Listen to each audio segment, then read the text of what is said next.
নোয়াখালীর কোম্পানিগঞ্জে রশিদিয়া ইসলামিয়া মডেল মাদ্রাসায় অভিভাবক সমাবেশ, শিক্ষা প্রদর্শনী ও পুরস্কার বিতরণী সভা অনুষ্ঠিত হয়েছে।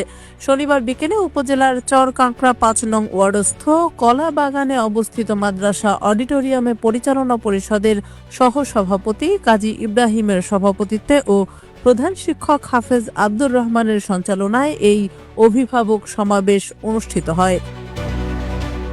এতে প্রধান অতিথি হিসেবে বক্তব্য রাখেন চাঁদপুর খেরুদিয়া কলেজের সাবেক অধ্যাপক মোহাম্মদ সাইফুল ইসলাম।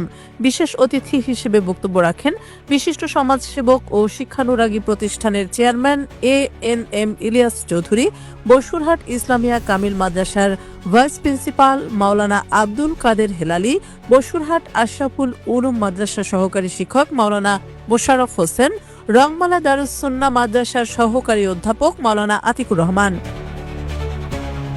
এছাড়াও অনুষ্ঠানে আরও উপস্থিত ছিলেন বিশিষ্ট সমাজসেবক ও রাজনীতিবিদ মাওলানা ইউসুফ আলী, বিশিষ্ট সমাজসেবক জয়নাল আবেদিন সেলিম, নোয়াখালী বিজ্ঞান ও প্রযুক্তি বিশ্ববিদ্যালয়ের ডেপুটি কন্ট্রোলার মোহাম্মদ ইউসুফ সুমন, বিশিষ্ট রাজনীতিবিদ আব্দুল আওয়াল, মাদ্রাসার সাবেক প্রধান শিক্ষক মাওলানা আলী হোসেন মাহমুদ, সমাজসেবক মোহাম্মদ ইসমাইল হোসেন সহ সমাজের বিভিন্ন শ্রেণী পেশার ব্যক্তিবর্গ উপস্থিত ছিলেন।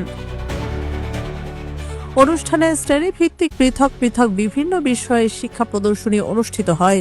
এছাড়াও বৃত্তি পরীক্ষায় অংশগ্রহণ করে বৃত্তিপ্রাপ্ত শিক্ষার্থীদের সার্টিফিকেট সহ বিভিন্ন ক্যাটাগরিতে পুরস্কৃত করা হয়।